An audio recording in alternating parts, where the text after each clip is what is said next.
Baruch atah Adonai Eloheinu melech haolam asher kitshanu v'mitzvotav v'tzivanu lahadlik ner shel Hanukkah. On the 7th day of Hanukkah, my boy became a man. Josh is about to walk in the back door and go down to the basement and watch YouTube or play video games with his brother when he's stopped by 2 police cars in our side alley. The police ask for his ID. He gives it to them. The police officer asks, "If we searched your backpack right now, would we find a knife?" "No, you wouldn't." "Where are you coming from?" "The dermatologist." "If we called them, would they say you were there?" "Yes, please, call them." A 3rd police car shows up. It's 2:30 in the afternoon, and he just walked home from his appointment 4 blocks away on South Boulevard. I'm an obsessive Jewish mother to 2 extraordinary young men, Jeremiah and Joshua. They're my most important work. They both took AP and honors classes in high school, which allowed them to get into the colleges of their choice. Jeremiah attended Knox College, included every year in the book, Colleges That Change Lives. And Joshua went to WashU in St. Louis, one of the top 20 universities in the country. They both received generous scholarships, which was incredibly important to me as a single mother with no college savings account. You see, in the crash of 2008, my life falls apart and then comes back together again. I got a divorce, I did a short sale on my house, I filed bankruptcy, and I moved to an apartment. It wasn't a great time to be a real estate agent, work that used to support us. It started to become a volunteer job. And I thought, if I'm gonna work this hard at something and not get paid, I should have stayed in the theater. I claw and I scratch to give my kids a consistent middle-class suburban lifestyle as we're slipping down. I went from having a 4-bedroom, 3-bathroom home with all new everything to a 3-bed, 2-bath, 2nd-floor apartment circa 1950, complete with a pink toilet and tub. I do laundry every night if I have to, because Jeremiah only has 1 sweatshirt that fits. Life isn't over, but it's different. In our little home, we start to create a new, smaller family vibe. I always held my boys close, but being all on 1 floor made them even closer. Our home is where the boys and girls hang out on the weekends, playing video games, eating pizza, laughing, posting on Snapchat. There were bigger homes where they could have hung out, so I always found it amusing that the crowd was at our little apartment at 506 Forest Avenue in the Frank Lloyd Wright Historic District. We lived in the ugliest building in the prettiest neighborhood in the world. My safe suburban bubble was intact. I wanted them to have what I thought it would provide: good schools, being able to run outside and play with their friends, ride their bikes to the park. You know, the freedom to just be kids. On the 7th day of Hanukkah, Joshua, my golden child, my baby who could do no wrong in my eyes, who I love more than anything, who Jeremiah always complained was my favorite, is stopped in the middle of the day and a needle is poked in my bubble. He calls me after being released by the police and allowed to enter our home. "Hey Mom, did the dermatologist call you to get your credit card?" "Yeah," I say quickly, because I'm trying to wrap things up to get home to prepare for my Hanukkah party that night. "I was just racially profiled." "What?" "Yeah, I fit the profile of someone who held up a 7-Eleven. I was walking home in the same direction." "Are you okay?" I'm fine. There were 3 police cars." He sounds incredibly calm. I'm not. My head is spinning. My heart is racing. 3 police cars in the middle of the day for Josh? Now you may be wondering, why would a Jewish kid think he was being racially profiled walking down his own alley? Well, that may not be the way the police view him, because you see, he's also Black. Or perhaps more accurately, biracial, because I am his mom. I thought living in Oak Park, celebrated as one of the most diverse communities in America, in fact, pointed out as a model of integration and diversity for others to follow, that my boys wouldn't have to face the harsh reality of racism that exists other places. I was naive. When I'm 28, I marry one of the most charismatic men you will ever meet. He always wore a suit, had a clean-shaven head, stylish tinted glasses, a subtle British accent, and an interesting name, Pinda. He used words like brelly for umbrella and had very nice sheets and towels, as well as being a vegetarian and practicing yoga. Oh, I am so taken by him. I fall in love hard and I move in fast. His mother warns him, if you let her move in, she will get pregnant. An old wives' tale, but it happened. She knew. His father is Sierra Leonean and his mother is a Nigerian princess. Of course I couldn't fall for an average guy. He's way above my station. We're raised in two very different cultures. He is a global aristocrat from a royal family, and my grandparents on both sides were grocers. But there's a force drawing us together. We don't even question it. We both just jump into the unknown, not really knowing the journey we're about to embark on that gives us both two of the most precious things we ever created in our lives, our sons. We marry almost 13 months after our first date and have Jeremiah 5 months later. He's a solid, handsome baby. His neck doesn't wobble. We name him after Ossie Davis's character in Get on the Bus, Spike Lee's movie about the Million Man March, Jeremiah, or Tumi, as we call him for short, after his middle name, Oluwa Tumininu, which means God has brought peace into my heart. Takes his first steps at Junior Africa, a Nigerian restaurant on Wilson Avenue. We're sitting at the mismatched chairs at one of the 4 tables waiting for our food, and he just starts walking to the beat of the music. Once this baby gets started, there's no stopping him. He just keeps walking back and forth, faster and faster, elated and laughing. Mindset, a set mind isn't my friend. Heisman, sentence snap in the mind frame. I imagine, picture rap, that be migraine. Ingrained imagery, obvious tirade. How this wine tastes, harvest how I hydrate. It's high grade, easy A, B, C, trade for wheat.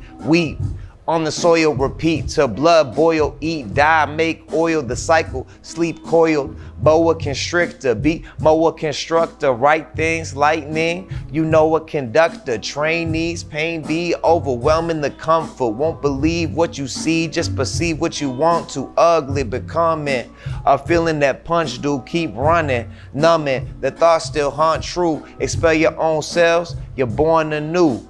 Hell can't prevail unless you fail you. Ay, I gotta tell my truth, yeah.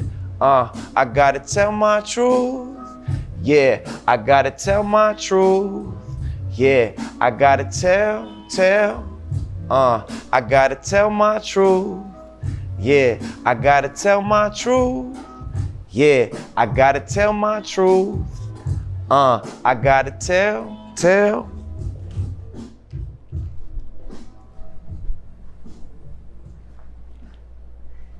When I find out I'm pregnant again, I cry. I say to my husband, I can't have another baby. He's only 13 months old. I don't want to ruin his life.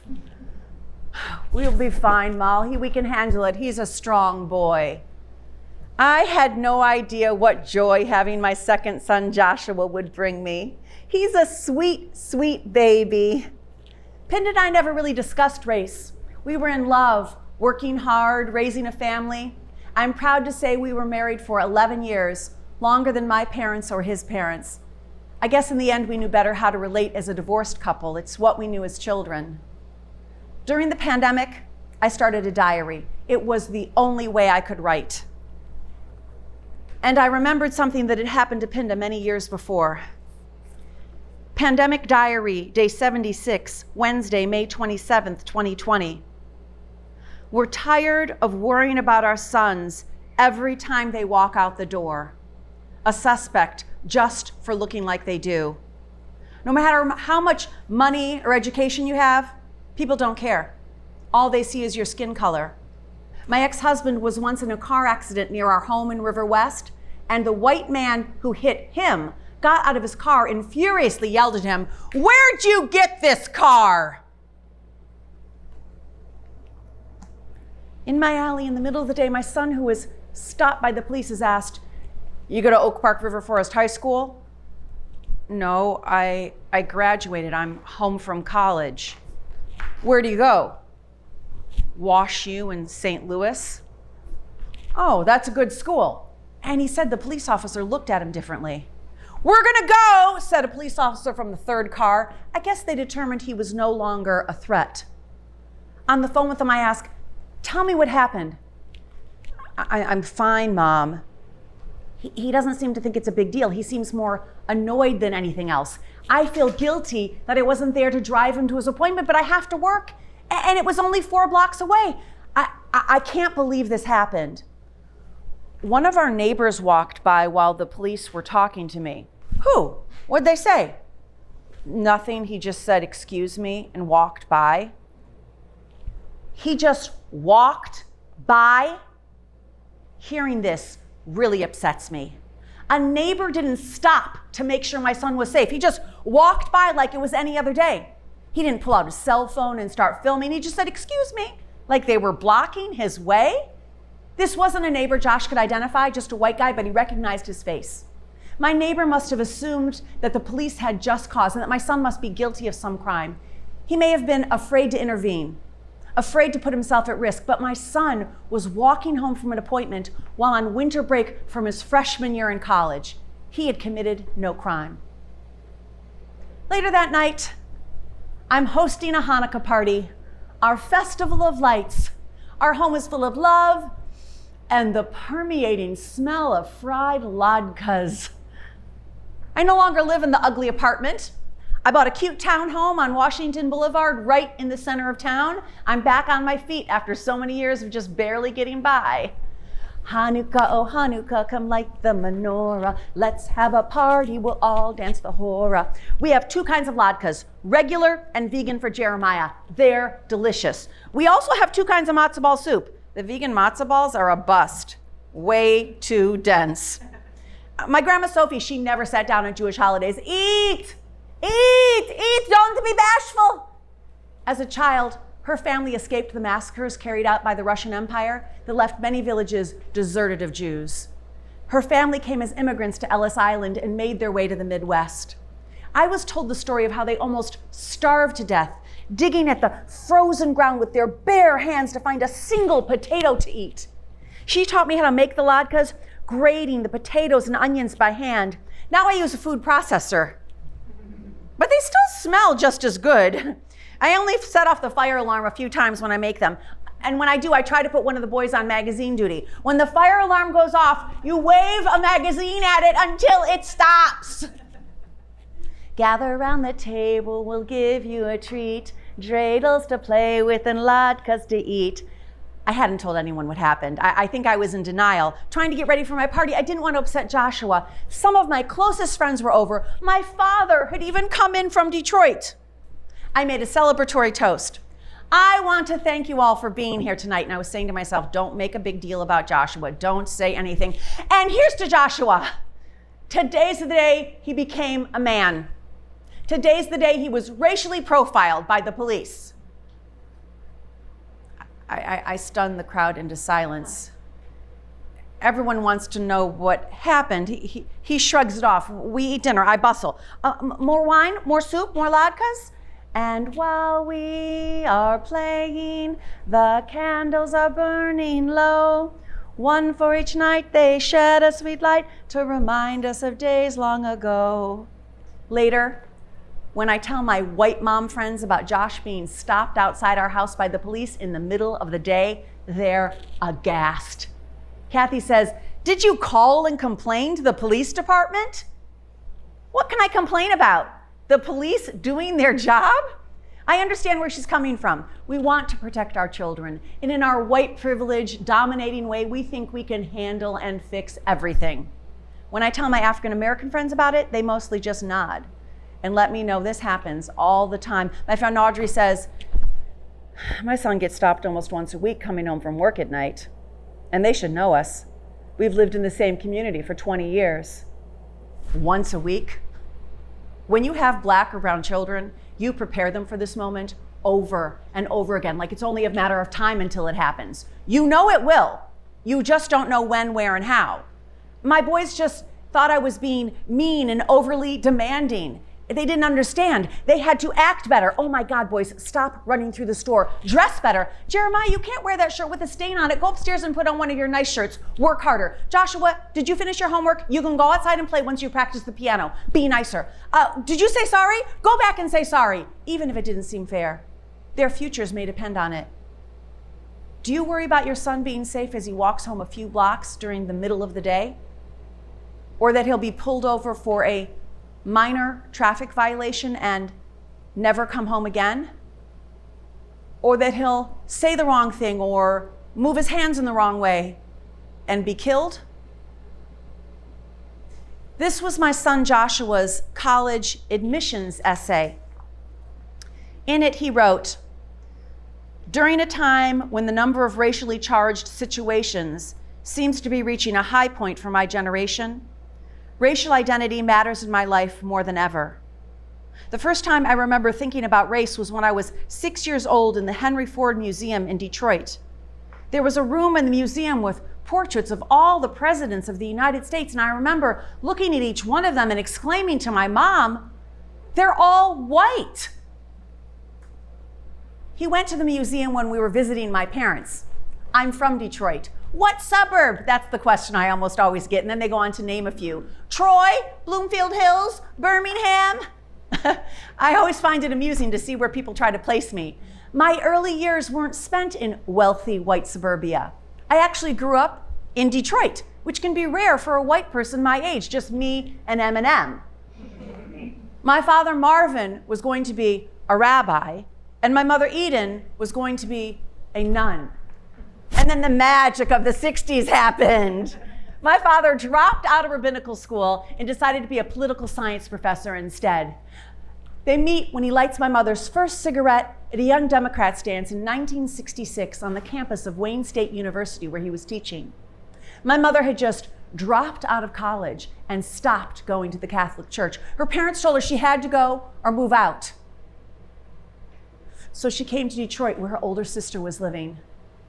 It was a time of great change, and their marriage across religious boundaries shocked both of their devout families. They bought a big old bungalow in northwest Detroit near 7 Mile and Greenfield. This is the neighborhood that lives in my dreams, the one I go to in a deep sleep. It's where I'm from. I know every curve and bump. I fly down the street at ghost speed, coming in from the north and turning down Pembroke and arriving at my house. What am I looking for there? My parents, friends on the porch, laughter, my first car. I fly to 19731 where the lawns are manicured before the city was gutted and the property values dropped, where I drew in pink magic marker on the maple kitchen cabinets, looking for my mark. The sun shined so bright there. I asked my parents how we ended up there and why we stayed. My father said, "Well, let me tell you, Malkala," that's what he called me. "When we moved to Forest Street in 1968, all of our neighbors on the block were white. I had to sign a covenant when I got my mortgage saying I wouldn't sell to certain minorities." "And you signed it?" "Well, yeah, because I thought I was pulling a fast one on them because Jews were on the list. I thought maybe they didn't realize I was a Jew." "Mom, did you sign it?" I don't remember that covenant." "There was an FBI agent who lived right next door to us. He had a dog named J. Edgar Hoover, of all things. I wanted my bohemian friends to feel comfortable. They wouldn't have come to the suburbs. Once we had a party and a black man and a white woman were making out in a car in front of the FBI agent's house. That really pissed him off. Our neighbors were mad at us for bringing the counterculture into the neighborhood. Well, when we built a fence so that people could swim naked, that didn't help. Ha! That's for sure, Eden. What do you got to eat?" Tahini, yeah. We got a great deal on the house. You know what we paid for it? $20,000. We had a big lot, a pool, a great location. Why would I go? It was perfect for us. Our neighborhood changed slowly. My parents filled our home with people. Some stayed for a night, and some never left. My feet were almost always purple in the summer. There was no way of avoiding the mulberries that fell from the large tree in our backyard. It towered over us, dropping its luscious fruit on the grass and concrete by the pool. The sweet berries squished under my bare feet. My mama said this gave me feet like Krishna, so I think I'm special. I know I'm special. I flip from person to person and room to room like I'm running an ashram for lost souls, giving advice, telling them what to do, grabbing some food from the kitchen. I'm being loved and raised by a community of long-haired, free-thinking, artistic people from different backgrounds and races, and I basked in it. There's a banging on the door. Here I am, a 4-year-old with long flowing hair in a woman's padded smiley face bra and some undies, and I opened the old wooden door covered in years of shellac, and uh-oh. On the other side of the screen are 4 Detroit police officers.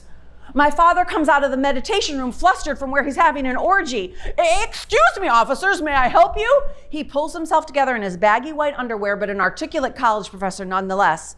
I don't remember where my father went then, but I do remember that my 4-year-old self led the way to the backyard like a little creature with wings on her feet. Here, past any rooms with closed doors, through our living room filled with big plants and large pillows and psychedelic posters on the ceiling, our dining room with a wood-burning stove used to heat the house, through our kitchen and pantry filled with grains, beans, and distilled water, and down to our back door that opens onto our little piece of nirvana. The police see our in-ground swimming pool, surrounded by an 8-foot wooden fence we built ourselves. The police are there due to complaints from the neighbors about naked hippie chicks swinging through the air on my swing set. Whee! This is a quiet middle-class neighborhood with hard-working Detroit families raising their children. Maybe they thought we were mocking them with our carefree, flagrant lifestyle. The police survey the yard. No one is swimming. They're all inside getting high or having sex or both. They stay on the concrete. As the police are leaving, one of them turns to me, reaches in his pocket, and hands me a nickel.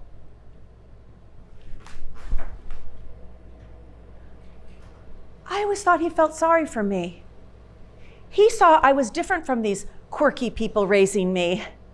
To me, this nickel was a sign from the world on the other side, a world of order. It was a bridge to the side with moms who wore aprons and baked cookies and dads who said, "Honey, I'm home." I hold the nickel and stare at it in my little hand. I turn and I watch them walk through the back door. My parents fought the ticket they gave them that day and won against the city of Detroit. There were no laws on the books against nudity in your own backyard. But I never swam naked again. I wore a bathing suit from that day on. When white flight was in full force, our neighbors fled to the all-white suburbs, but not us. We're the strange white people that didn't go. I look different than most of the other kids on the block. We know we're different, but that seems natural to us as we flow freely from house to house. I like spending time at Carmen's house. She's my best friend. She lives across the street and down the block. We play all day together, and I get to eat yummy food at her house. Sometimes I even get to go to parties there. We have so much fun. We run around and we dance. We go to Bow Elementary. It's around the corner. One day, I was afraid of a squirrel who was staring at me. And Carmen said, "It's okay, he's not gonna hurt you." And she took my hand so I could walk home. In the first grade, you get to bring your lunch to school. And my mommy and I made a lunchbox out of a green shoebox. But when I took it to class, the other kids laughed at me. "Haha, she's got a shoebox for a lunchbox." I wanted to hide it under my clothes. I went home and I told my mommy, "I have to have a regular lunchbox like the other kids." I decide then that I'm going to do everything I can to fit in and be as normal as possible. But starting in the second grade, it becomes harder to blend in as I'm one of the only white kids left in the school. I get my work done so quickly that I become the teacher's assistant. She sends me around the building to do errands for her, like taking notes to the principal's office. When my mother finds out how I'm spending my time at school, she's upset. "I don't think that is the best way for you to learn." So she finds a way to send me to a gifted school for third grade, a private gifted school. It's in one of those faraway suburbs that people would say when they tried to guess where I was from, Bloomfield Hills.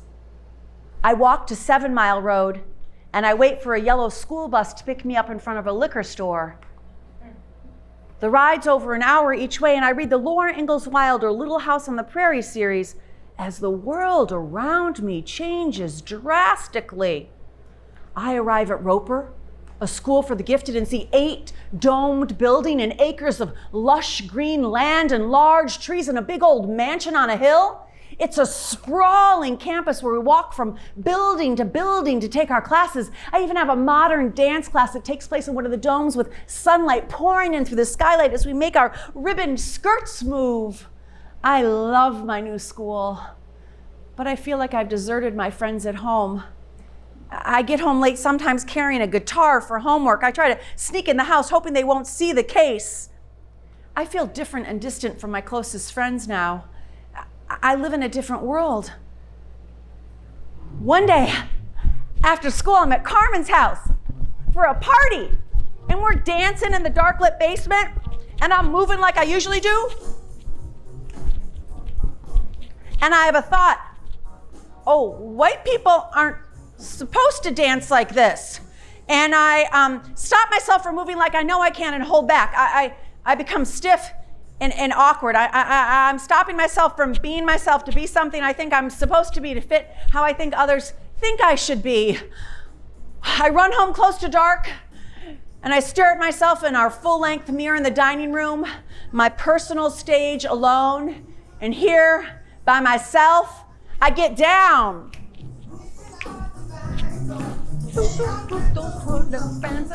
To prove to myself that I can still be me, I can still dance. It's many years before I really dance again in public. A few days later, my friends are sitting on my front porch swing eating candy and pretending I'm not there. Hi, I know you see me. Nothing. They keep talking to each other and pretending I'm not there. Am I invisible? A part of me's left. I'm no longer here.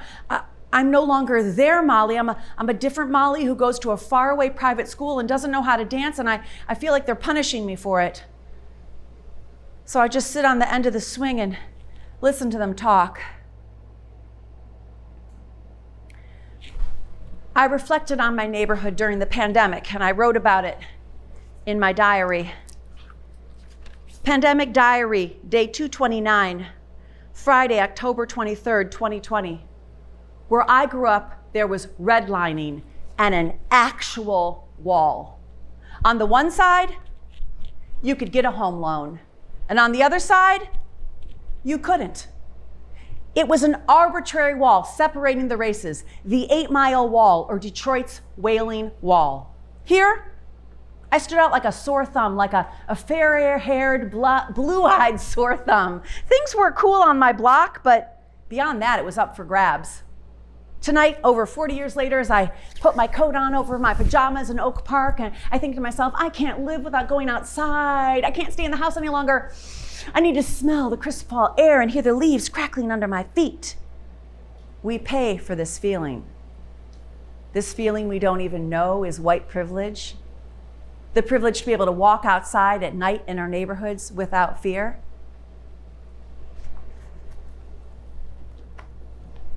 I never go back to the neighborhood school. I moved to the suburbs like all the other white people. Royal Oak, Michigan. Not an entirely wealthy suburb, but almost entirely white. I moved to 1802 East Lincoln with my father and my Jewish stepmother, Donna, who I adore. We have a dog, a cat, a rabbit. I have a big room all to myself. I even have a stepbrother, Jason.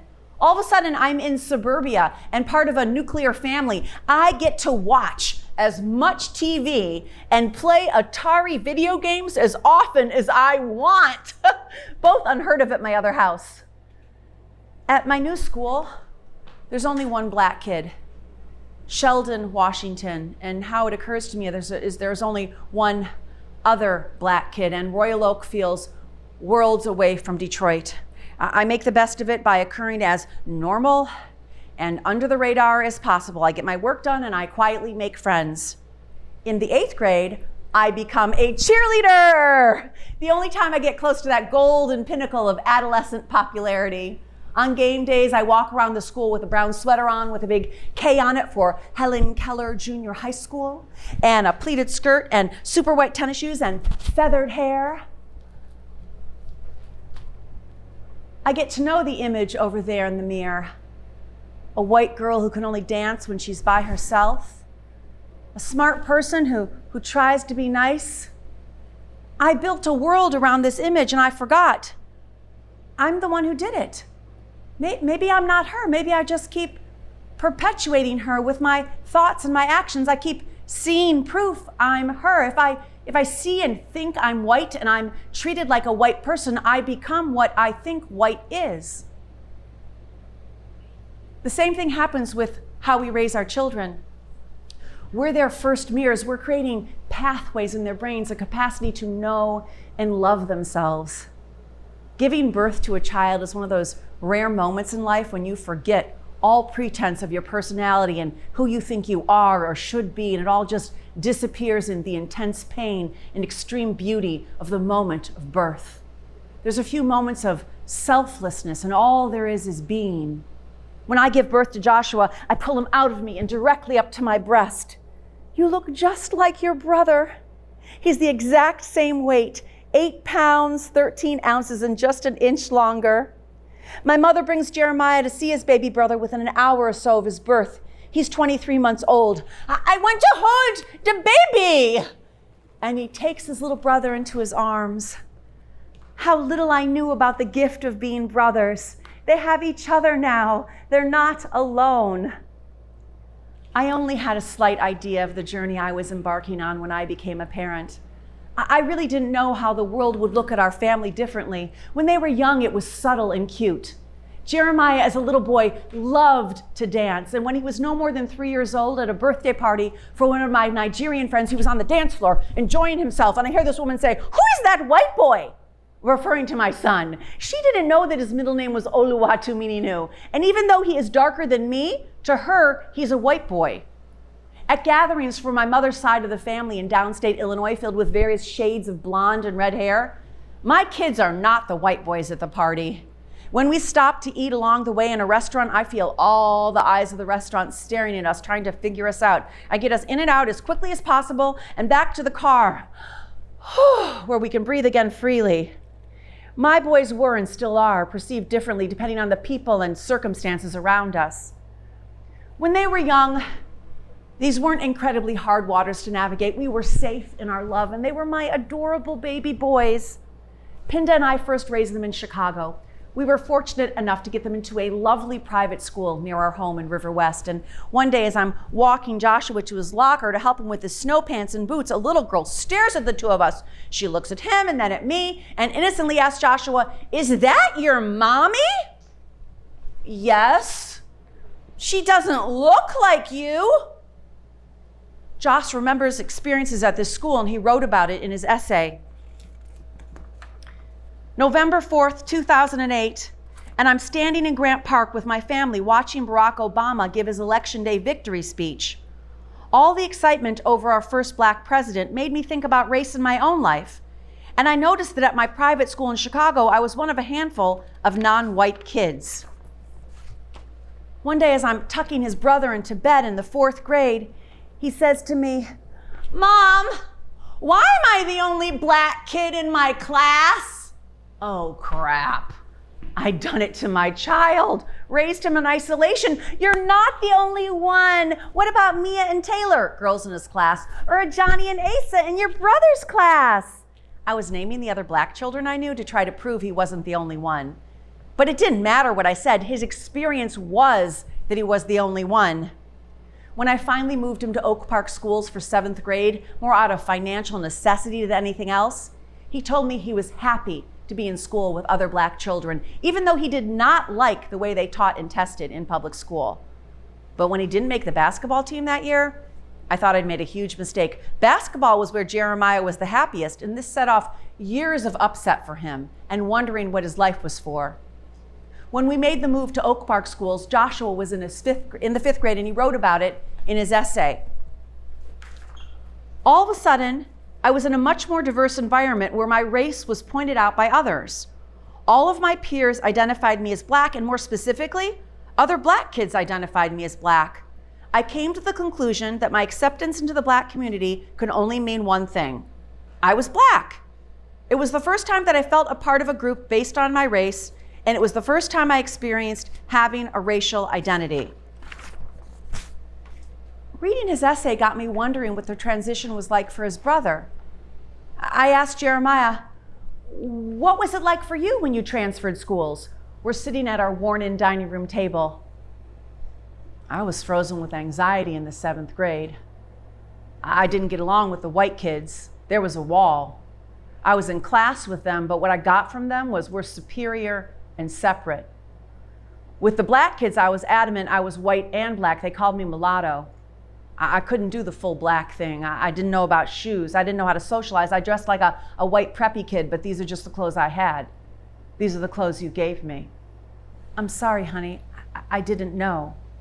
I spoke like a white professional. My voice was high. I didn't swear. I was afraid of them. Who did you eat lunch with? The lunchroom was segregated. I sat with the outcast Black people, not the popular kids. It wasn't until I started going to the YMCA on my own around 10th grade to practice basketball I got to be cool with the Black kids.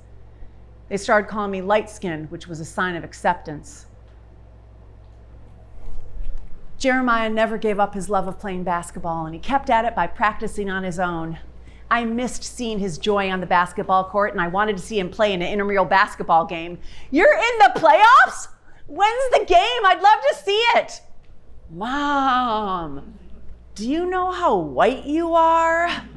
You'll be yelling for me up in the stands. It'll be way too much. Other parents aren't coming to this. My friends don't know I'm white like that. What about Jacob's mom? Will she be there? I'll pretend like I'm a mom of one of the white kids. I promise I won't say anything. I just want to see you play.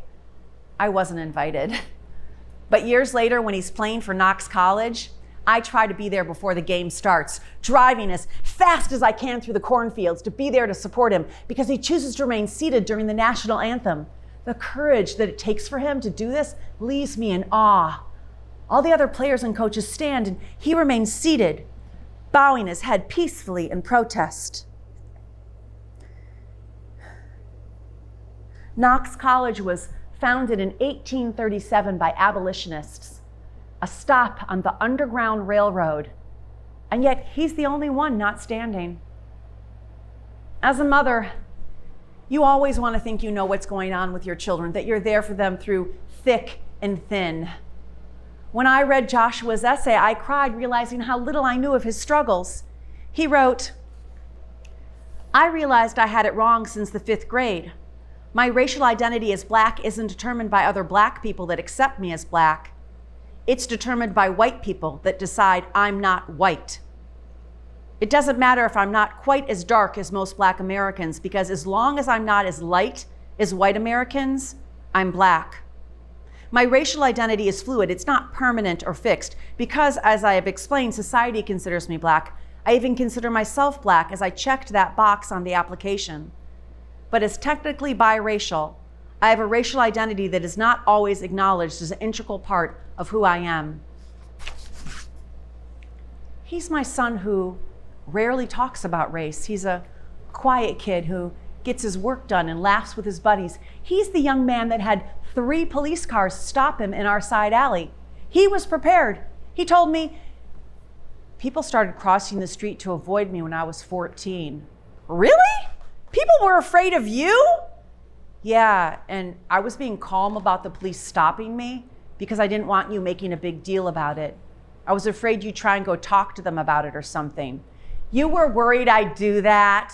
Yeah, and now you made a whole play about it. That made us laugh. Home from college, during his junior year on spring break in March of 2020, the pandemic starts. And WashU says, stop, stay home, don't come back. And college was taking place in the 2nd floor bedroom next to mine. We all stay inside.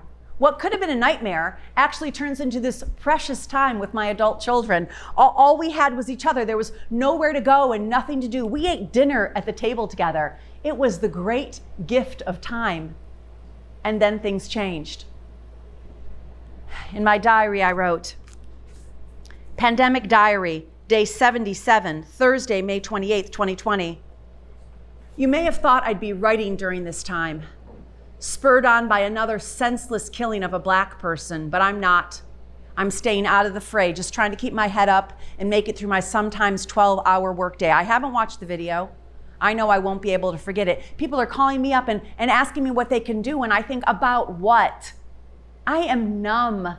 We're in the middle of a pandemic. I'm constantly washing my hands. I'm walking too close to people. I'm afraid of that. And now you want to talk about racism with me? But tonight I got called up and reminded of who I am and of who my parents raised me to be. My friend Rick calls and says, it's getting bad in Minneapolis. 1967 Detroit summer of hate bad? Turn on your TV. I turn on the TV. I'm watching, I see people protesting en masse in Minneapolis, of all places, and in other cities as well. I see clips of George Floyd with the police officer's knee on his neck, and I'm yelling, oh God, fuck, at the TV. I want to yell at the world, do you really still not think that Black men are men? You didn't want to believe it until you saw it on your screen one more time? And then I remember, I'm a white person.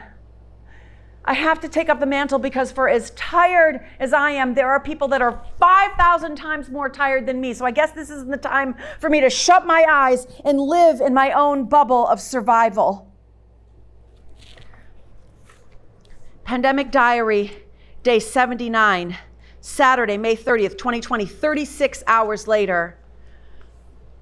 I participate in a car caravan, the 2020 safe version of a protest that my parents could never have imagined, that starts at a near South Side church parking lot. Everything looks thrown together. There are no fancy protest signs. We all just grab what we have and make what we can. I have Post-it notes and a Sharpie in my car. So my friend Tara and I make Black Lives Matter signs by writing one letter on each note and posting it inside the windows of my car. We drive north and we honk and we cheer and we chant. Say his name, George Floyd. Say her name, Breonna Taylor. Say his name, Ahmaud Arbery. I can't breathe. I can't breathe. We park the car, put on our heavy-duty masks, and hoof it towards the Federal Plaza where the action is taking place. I'm skittish as bodies come closer than 6 feet, but it can't be avoided. This is my first time out in a large crowd since COVID started. The streets are filled with young people, but also parents with kids in strollers, people with dogs, clergy. The police take a young woman into custody right in front of us, and we follow saying, let her go! Let her go!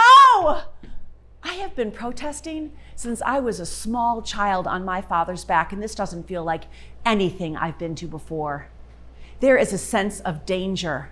The police are in riot gear. This isn't a march. This is an immediate, raw, emotional protest. The police keep separating groups into smaller groups, and we can't march in any organized fashion. We just keep rushing from spot to spot as we watch more people face off with the police. Buses are lining the streets. Are they there to take the people they may soon arrest? A Unitarian Universalist minister holds up their fist in the street. I see two young women carrying jugs of milk. They're prepared to get sprayed with tear gas or pepper spray, and I envy their preparation. A part of me wants to stay. We make it back to my car, and as we enter the 290 expressway going west, we see that the state police have blocked the exit ramp to the city. There are hundreds of officers in brown, and I want to run to the young people and warn them, things are gonna get bad tonight. And they do. The CTA gets shut down, the bridges get lifted, the protesters are stuck. How will our children get home? Pandemic Diary, day 82, Monday, June 1st, 2020, 48 hours after my first protest. My mother posted this quote on Facebook. Crazy thing is, they think all this is about George Floyd when we're still crying tears for Emmett Till. When do I get to cry? I feel like I have to hold it all together, like I don't have a right, like I have to keep it together for other people. I went from begging my children to stay in the house because of a global health pandemic to begging them to stay in the house for their lives. Just now I heard Joshua say, hold on, bro, let me get dressed. Where are you going? The front porch. Okay, but no further than that. There is a curfew in effect, and there are reports of violence against Black men in a nearby community. The fear is real. People want life to return to normal, but I don't want it to return to normal. Normal is a place where my son gets stopped outside my house for allegedly looking like someone who committed a crime. If someone were to make this into a movie right now, we would think it was far-fetched. It has gotten grim. Who am I? I need to try to find out who I am, and the skin is the thing that holds me, but what it signifies isn't real. It's all made up, it's an illusion. I learned to be white. I was given this skin color by chance, and I can use it to make a difference. Pandemic Diary, day 85, Friday, June 5th, 2020, 72 hours later. I'm making my way to Union Park, my 5th protest in a week, well organized and youthful, with over 5,000 people held on what would have been Breonna Taylor's 27th birthday. They tell us to stick together until the end and be prepared to put our body between police and people of color. I am ready. After we walked down Ashland and to Westtown and back to the park, we sit in a large intersection in the street for 8 minutes and 46 seconds. We're surrounded by police. The only noise is coming from the helicopters above, and I want them to go away, but the noise becomes meditative, and I hope they're capturing the sacred moment from above.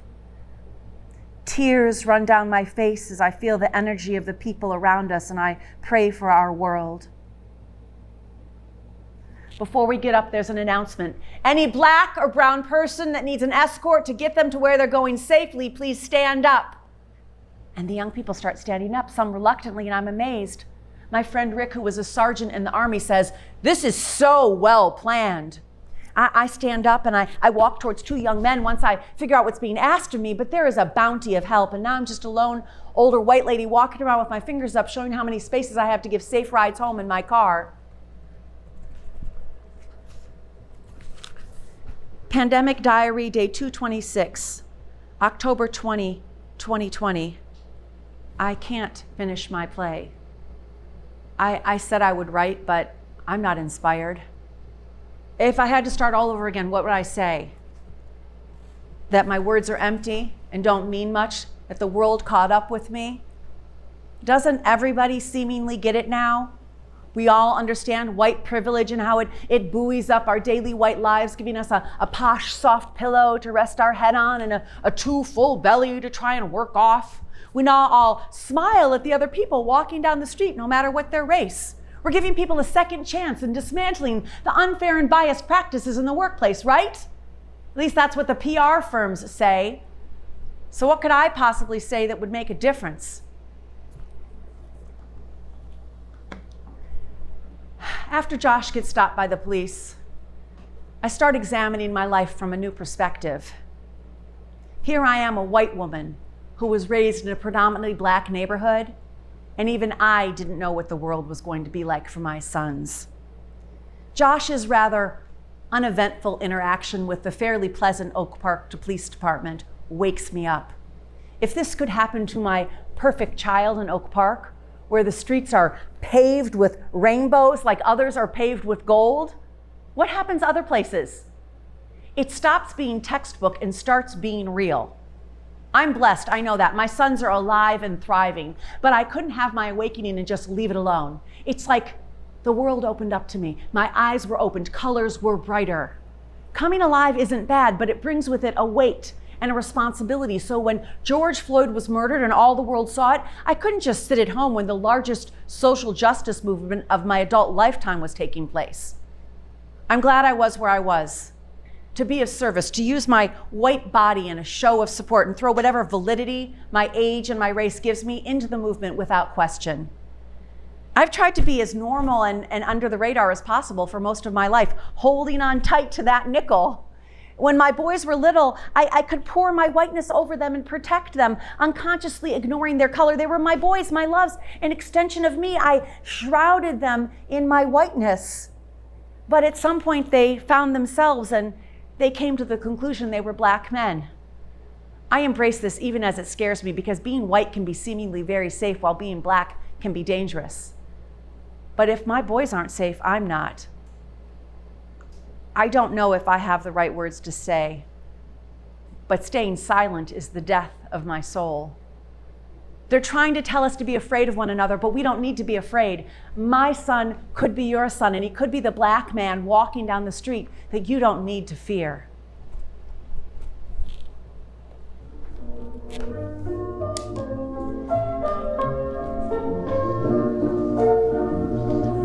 Lost in intoxication, lost in these vibrations, duality, battle me. What's the cost of a conversation? Humanity's conservation, consequences, complicated calamity. Can't explain it, can it be that the plaintiff judged for the same shit as me? An arrangement be made on my behalf, though I'm black, not despite, but because. Dear thugs of Venice, son, it's that I pray your soul intact and test on the track. My shit is gas, living fast, eating fast, don't eat. Gotta fast, break fast for a sec. Gotta break, went by like that. Like that. Got a break, went by like that. Lots of intoxication, lost intoxication, intoxication and talks. What's the cost? Lots of intoxication, lost intoxication, intoxication and talks.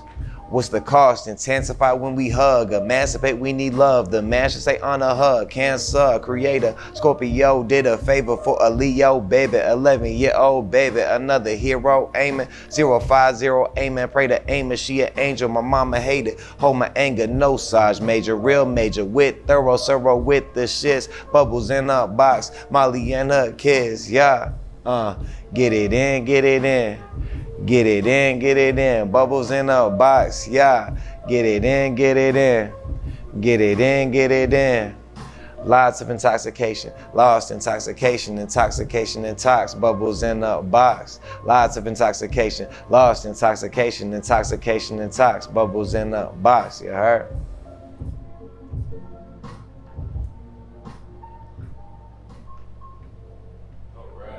That was it.